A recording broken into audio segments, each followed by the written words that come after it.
नमस्कार प्रणाम। मैं आपका अपना विशु राय हाजिर हूँ जुर्म की दुनिया की एक और नई कहानी के साथ।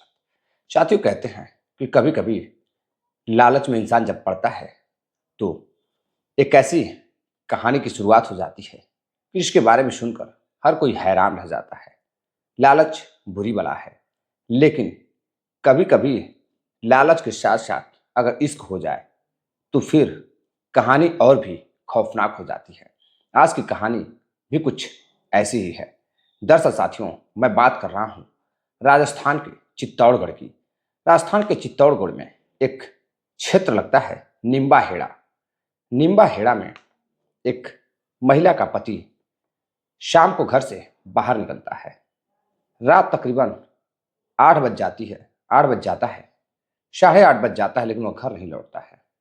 अब इधर महिला परेशान होने लगती है और अपने इंजीनियर पति को फोन लगाने लगती है। फोन करती है तो फोन स्विच ऑफ आने लगता है। अब इधर उसकी खूबसूरत बीवी परेशान होने लगती है। अब जब परेशान हो जाती है तो उसे कुछ समझ में नहीं आता है कि आखिर उसके पति का फोन बंद क्यों है। अब वह फौरन ही 8:30 पर 14 मई साल 2025 यानी कि कुछ दिन पहले वो अपने ससुर को फोन करती है गांव में, और फोन कर अपने ससुर को बताती है कि उनका बेटा घर से शाम को निकला था, लेकिन अभी कुछ पता नहीं है। बार बार फोन कर रही है तो फोन स्विच ऑफ आ रहा है। उसको घबराहट हो रही है, उसे अनहोनी की आशंका लग रही है। इधर उस महिला का ससुर यानी कि इंजीनियर लड़के का पिता अपने भाइयों को और रिश्तेदारों को लेकर शहर पहुंचता है। निम्बाहेड़ा शहर पहुंचता है तो जाकर अपनी बहू से मिलता है, पूछताछ करता है और फिर बहू को लेकर आसपास के लोगों से पूछताछ करता है, लेकिन कहीं कुछ पता नहीं चल रहा था। अब इधर ससुर अपनी बहू को लेकर पुलिस स्टेशन पहुंच जाता है। पुलिस के पास पहुंचने के बाद वहां शिकायत दर्ज कराता है। उसका लड़का शाम को घर से निकला था, लेकिन अभी तक उसका कुछ अता पता नहीं है। फोन भी बंद आ रहा है, कोई संपर्क नहीं हो पा रहा है। आखिर वो अचानक से कहाँ चला गया। काफी परेशानियों के बाद अब पुलिस जांच पड़ताल में जुट जाती है। इधर इंजीनियर की जो पत्नी रहती है, जिसका नाम सोनिया रहता है, सोनिया का रो रो कर बुरा हाल हो जाता है, थाने में हंगामा करने लगती है। अब इधर पुलिस उस महिला के आंसुओं को देखकर हैरत में पड़ जाती है और फिर जांच पड़ताल शुरू करती है। पूरी रात जांच पड़ताल करती है, जगह जगह जंगलों में, झाड़ियों में जाकर तलाश करती है, लेकिन कहीं भी उसके इंजीनियर पति का कुछ पता नहीं चलता है। अब इधर सुबह हो जाती है। जैसे ही सुबह होती है, यानी कि 15 मई सुबह 5:30 हो रहे थे, एक व्यक्ति अपने घर से कुछ ही दूरी पर झाड़ियों की तरफ जाता है, खेतों की तरफ। तो देखता है कि कुएं के पास कुछ खून के धब्बे हैं खेतों के पास। फौरन ही वह पुलिस को फोन करता है और बताता है कि साहब, खेतों के पास खून के धब्बे मिले हैं। अब पुलिस को शक होता है। पुलिस सुबह ही 5:30 पर वहां पहुंचती है और पहुंचने के बाद खेतों के आसपास देखती है तो कहीं कुछ पता नहीं चल रहा था, खून के धब्बे लगे हुए थे। अब वह आसपास तलाशी लेने लगते हैं। तलाशी लेते हैं तो पास में ही एक कुआं दिखाई देता है। कुएं के पास जब पुलिस पहुंचती है तो देखती है कि कुएं के बाहर खून के धब्बे लगे हुए हैं। अब पुलिस को शक हो जाता है कि हो ना हो कुछ तो गड़बड़ है। अब पुलिस कुएं के अंदर झांक कर देखती है तो उसमें एक व्यक्ति की लाश पड़ी हुई थी। अब इधर पुलिस एक क्रेन मंगाती है और गांव वालों की मदद लेती है।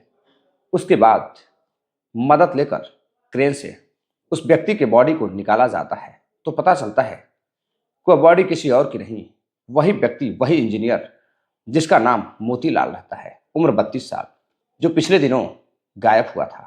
यह बॉडी उसी की है। सर पर गहरे चोट के निशान थे, चेहरे पर भी चोट के निशान थे, बुरी तरह से जख्मी हुआ था।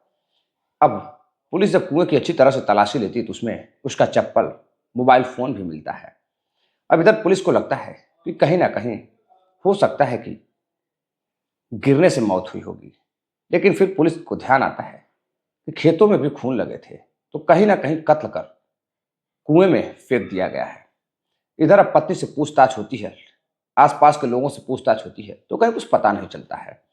पत्नी का अजीबोगरीब बयान रहता है, वो तो मार्केट बताकर निकला था, लेकिन यहाँ उसकी लाश कैसे पहुंच गई।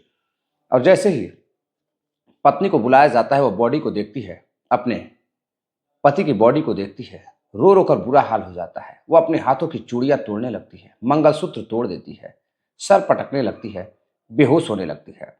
अब इधर पुलिस उसे लेकर एम्बुलेंस से हॉस्पिटल भेजती है। हॉस्पिटल भेजती है, जब डॉक्टर चेक करते हैं तो कहते हैं यह तो बिल्कुल सही है, यह तो बेहोश भी नहीं है, इसे तो कुछ नहीं हुआ है। अब पुलिस को शक होता है कि कहीं ना कहीं उसकी पत्नी सोनिया बहाने कर रही है। अब पुलिस अपने शक के और डॉक्टर के बताए अनुसार उस महिला को गिरफ्तार करती है, पूछताछ करती है, लेकिन महिला इधर उधर की बातें कर रही थी। अब इधर पुलिस उसे छोड़ देती है और फिर कॉल डिटेल्स निकालती है, सीसीटीवी फुटेज की तलाशी लेती है, लेकिन वहां से कहीं कुछ दिखाई नहीं देता है। कॉल डिटेल्स निकालती है तो पता चलता है कि महिला कत्ल से कुछ ही घंटों पहले किसी व्यक्ति से फोन पर बात कर रही थी। अब उस व्यक्ति को पुलिस गिरफ्तार करती है। गिरफ्तार करती है, उससे पूछताछ करती है तो वह टूट जाता है और फिर जुर्म कबूल करता है और पूरी हकीकत बयां कर देता है। दरअसल साथियों, आज से 3 से 4 साल पहले सोनिया की शादी मोतीलाल के साथ हुई थी। अब इधर दोनों काफी खुश थे। इधर राजस्थान इंफ्रास्ट्रक्चर के एक विभाग में उसका पति मोतीलाल इंजीनियर रहता है। अब वो शहर में ही काम किया करता था। अब इधर पत्नी घर पर अकेली थी, उसका मन नहीं लग रहा था। कभी कभी फोन चलाती थी, कभी कभी मोबाइल देखती थी, टीवी देखा करती थी, मोबाइल पर सोशल मीडिया पर लोगों से बातें करती थी। अब उसका मन गांव में लगता नहीं था। वो अपने पति को फोन करती है और कहती है कि आप मुझे घर आ जाओ और मुझे लेकर शहर चलो, मुझे शहर में रहना है, मैं यहाँ अकेले बोर हो रही हूँ। अब इधर एक छोटा बेटा भी हो जाता है और वो बेटे के साथ अब शहर में अपने पति के साथ रहने लगती है, किराए के मकान में। धीरे धीरे 2.5 साल बीत जाते हैं। कभी कभार घर पर आना जाना होता था, ससुर भी आते जाते थे, अपने बहू और अपने बेटे का ख्याल रखते थे।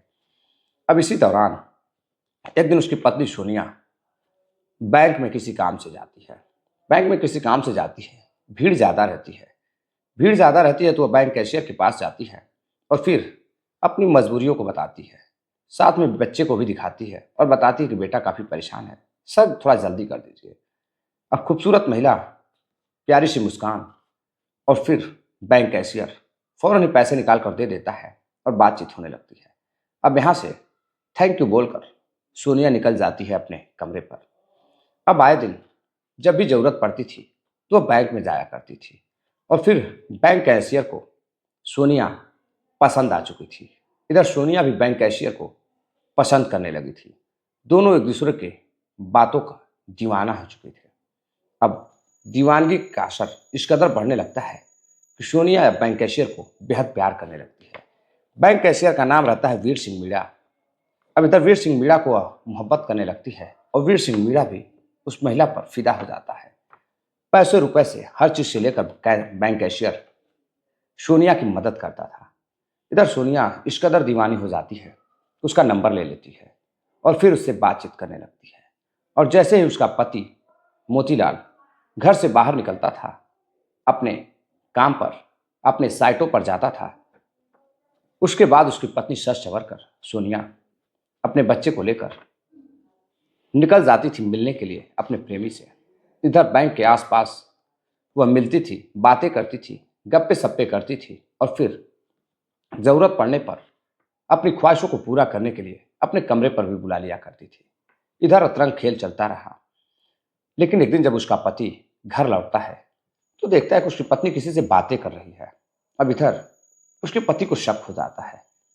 जब वो फोन चेक करता है तो पता चलता है कि उसकी पत्नी बैंक कैशियर से बातें कर रही है, वीर सिंह मीणा से बात कर रही है। इधर अब उसका पति शक करने लगता है। पत्नी इधर उधर की बातें करती, लेकिन वो समझ जाता है। वो अपनी पत्नी को घर से बाहर जाने के लिए मना करता है और बैंक कैशियर से बात करने के लिए भी मना कर देता है। लेकिन इधर सोनिया कहाँ मानने वाली थी। अब तो उसका सबसे बड़ा दुश्मन पति बन चुका था, इंजीनियर पति, और बैंक कैशियर से मोहब्बत जो हो चुकी थी, इधर बैंक कैशियर से जितनी नज़दीकियां बढ़ती गई, उधर उतनी ही दूरियां अपने पति से सोनिया बढ़ाती गई। दूरियां बढ़ती गई, मोहब्बत बैंक कैशियर के साथ बढ़ती गई। और फिर उसका पति मोतीलाल बार बार मना कर रहा था। कई बार रंगे हाथ सोनिया को पकड़ लेता है, समझाता है, मना करता है बातचीत के लिए। अब इधर सोनिया को लगता है कि अब तो उसका पति उसकी मोहब्बत के बीच रुकावटें पैदा कर रहा है, दीवार बन रहा है। बस इतना था कि वो अपने प्रेमी से बातचीत करती है और फिर एक प्लान तैयार करती है। अब प्लान के तहत अब दोनों इतने जोश खरोश में रहते हैं कि अब कत्ल का प्लान कर लेते हैं। जिसके साथ 7 जन्मों फेरे लिए थे, कस्में खाई थी, उसी के साथ अब सोनिया अपने सुहाग के साथ अपने सिंदूर को मिटाने की अब तैयारी कर ली थी। अपने सिंदूर को ठिकाने लगाने की अब तैयारी कर रही थी। अब सोनिया अपने प्रेमी से बातचीत करती है और फिर प्लान के तहत 14 मई को शाम को जब उसका पति घर आता है काम से थका हारा, तो वो खाना बनाती है। खाना बनाने के बाद अपने पति को खाना खिलाती है और फिर वहां से पति को कहती है कि चलो आज खेत की तरफ चलते हैं, टहल कर आते हैं, घूम कर आते हैं। इतने दिन बाद काफी ठंडी हवा चल रही है, चलो हम दोनों घूम कर आते हैं। अब इधर पति सोचता है कि क्या बात है, आज पत्नी को बड़ा प्यार आ रहा है, हो सकता है पत्नी सुधर गई हो। मुस्कुराता है मोतीलाल और कहता है कि चलो ये तो अच्छी बात है, टहलना स्वास्थ्य के लिए लाभदायक है, चलो टहल कर आते हैं। रात 8 बज रहे थे, वह टहलने के लिए जाती है और जैसे ही खेतों से कुछ दूरी पर आगे बढ़ती है, वैसे ही पति और पत्नी हाथ पकड़कर टहल रहे थे। तभी पीछे से उसका प्रेमी बैंक कैशियर, जो वहां पहले से ही छुपा हुआ था, लोहे की राड निकालता है और उसके पति के सिर पर वार कर देता है। वहीं जोर से चीखता है और गिर जाता है और उसके बाद एक के बाद एक वार करता है और फिर दोनों मिलकर यह चेक करते हैं कि उसकी मौत हो चुकी है या नहीं। अब जब देखते हैं कि उसकी मौत हो चुकी है, तो फिर वहां से पास के एक कुएं में उसकी बॉडी को फेंक देते हैं और पत्नी फोन और उसके चप्पलों को, सारे सामान को उसी में कुएं में फेंक देती है ताकि पुलिस को लगे कि इसकी मौत कुएं में गिरने से हुई है। और फिर वहां से दोनों अपने अपने कमरे पर चले जाते हैं। अब प्लान के तहत सोनिया सोचती है कि आखिर ऐसा क्या किया जाए कि पकड़ा ना जाए। अब वह फौरन ही फोन करती है अपने ससुर को और बताती है कि उसका पति शाम को घर से निकला था, लेकिन अभी तक कुछ पता नहीं है, बाजार से सब्जियां लाने के लिए गया था, उसका फोन बंद आ रहा है। इधर उसके ससुर मोतीलाल के पिता अपने भाई को लेकर, भतीजे को लेकर और कुछ रिश्तेदारों को फोन करते हैं जो नज़दीक में थे। उन्हें लेकर पहुंचते हैं, सभी से आसपास पूछताछ करते हैं, लेकिन कहीं कुछ पता नहीं चलता है।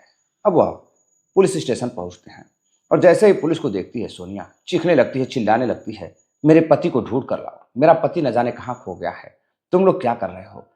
पुलिस महिला को देखकर हैरान रह जाती है। भला किसी का पति गायब हुआ हो तो कोई भी महिला बिलाप जरूर करेगी। अब उसके बिलाप को देखकर पुलिस हैरान थी, जांच पड़ताल शुरू करती है, लेकिन कहीं कुछ पता नहीं चल रहा था। अब जब सुबह बॉडी मिलती है तो इधर सोनिया को लग रहा था कि कुएं में गिरकर मरने से उसकी मौत हुई है और पुलिस को पता भी नहीं चलेगा। लेकिन जब खेतों में जो धब्बे थे खून के वो दिखाई देते हैं, तो मामला साफ हो जाता है कि उसका कत्ल किया गया है। बॉडी को क्रेन से निकाला गया, पोस्टमार्टम के लिए भेजा गया, तो पता चलता है कि काफी गहरी चोट लगने से उसकी मौत हुई है। और फिर कॉल डिटेल्स पुलिस निकालने लगती है। इधर पत्नी, जैसे ही सोनिया को पता चलता है कि पुलिस को तो सब कुछ पता चल गया है, अब पुलिस बहुत जल्द हमें पकड़ लेगी, तो फिर सोनिया धीरे से वहां से फरार हो जाती है और उसका प्रेमी बैंक कैशियर वीर सिंह मीणा पकड़ा जाता है। और पुलिस जब उससे पूछताछ करती है तो बताता है कि हम दोनों का तकरीबन 1 से 1.5 साल से प्रेम प्रसंग चल रहा है। हम दोनों एक दूसरे से बेहद मोहब्बत करते थे और इस कदर मोहब्बत करते थे कि हम एक दूसरे के साथ रहना चाहते थे। इधर उसका पति इंजीनियर दोनों की मोहब्बत में रुकावट बन रहा था, इसलिए दोनों ने यह निर्णय लिया कि हम दोनों मिलकर उसको रास्ते से हटा देंगे और मोहब्बत के बीच जो रुकावट बन रहा है, जो कांटा बन रहा है उसका पति, उसे समाप्त कर देंगे। और फिर सोनिया अंतिम निर्णय लेती है और अपने ही सिंदूर को मिटा देती है और फिर वहां से फरार हो जाती है। अब बैंक कैशियर तो पकड़ा गया था, सोनिया का कुछ पता नहीं था, लेकिन फिर पुलिस छापेमारी करती है और उसे गिरफ्तार कर लेती है। सोनिया को लग रहा था कि जो भी वह साजिश कर रही है, जो भी अपराध कर रही है, उससे वो बच जाएगी, लेकिन उसे पता नहीं था कि कानून के हाथ बड़े लंबे होते हैं। कोई कुछ भी कर ले, कितना भी शातिर क्यों ना हो, बड़ा अपराधी क्यों ना हो, एक न एक दिन वह कानून के हाथों आ ही जाता है। इसलिए अपराध करने से पहले सोचना चाहिए। तो साथियों, आप भी जागरूक रहें, सतर्क रहें, सावधान रहें। मिलते हैं एक और नई कहानी के साथ। कहानी पर आज की जो घटनाक्रम है, इस पर कमेंट कर आप जरूर अपनी राय दीजिएगा कि ऐसे लोगों के साथ क्या करना चाहिए। आखिर हमारे समाज में पति के रहते हुए दूसरों गैर मर्दों से मोहब्बत, आखिर कमी कहाँ पर है, क्या करना चाहिए? कमेंट कर जरूर बताइएगा। नमस्कार, जय हिंद।